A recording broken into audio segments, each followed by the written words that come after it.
Do you indeed decree what is right, you gods? Do you judge the children of man uprightly? No. In your hearts you devise wrongs. Your hands deal out violence on earth. The wicked are estranged from the womb. They go astray from birth, speaking lies. They have venom like the venom of a serpent, like the deaf adder that stops its ear, so that it does not hear the voice of charmers or of the cunning enchanter. O God, break the teeth in their mouths. Tear out the fangs of the young lions, O Lord. Let them vanish like water that runs away. When he aims his arrows, let them be blunted.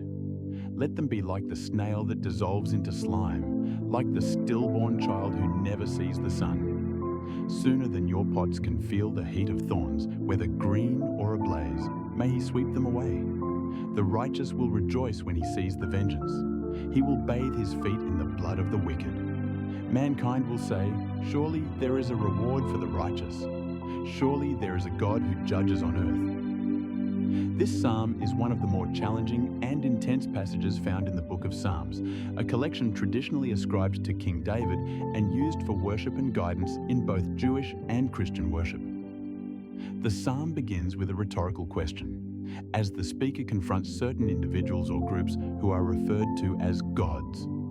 This term, in the context of Hebrew poetry, often refers to human judges or rulers who hold positions of authority. The speaker questions whether these rulers actually make decisions that are right and just for the people under their care. The tone is immediately skeptical and accusatory. The speaker suggests that, in truth, these figures are not righteous in their judgments at all. Instead, they are deceitful, oppressive, and violent in their dealings with people. From their very hearts, they devise plans that are inherently wrong, and these corrupt plans manifest in actions marked by violence. This sets up a contrast between what these rulers are supposed to be, fair judges, and what they actually are, a source of injustice and corruption on earth. As the psalm progresses, it paints a vivid picture of the wicked, describing them as estranged from righteousness from birth, likening them to serpents with deadly venom.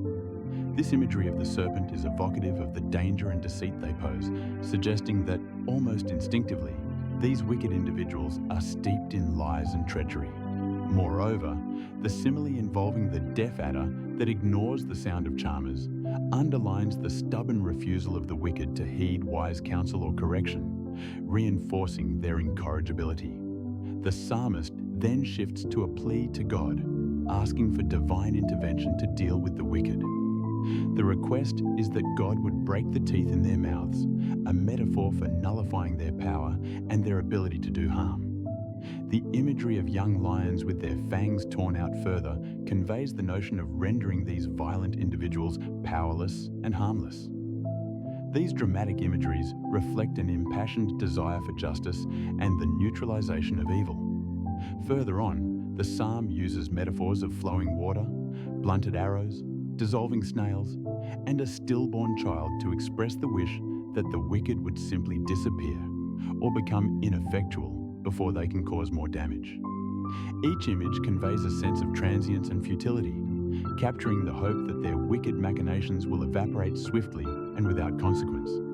The metaphor related to the snail dissolving into slime is particularly vivid, emphasizing not only disappearance but a sort of natural consequences for their own actions.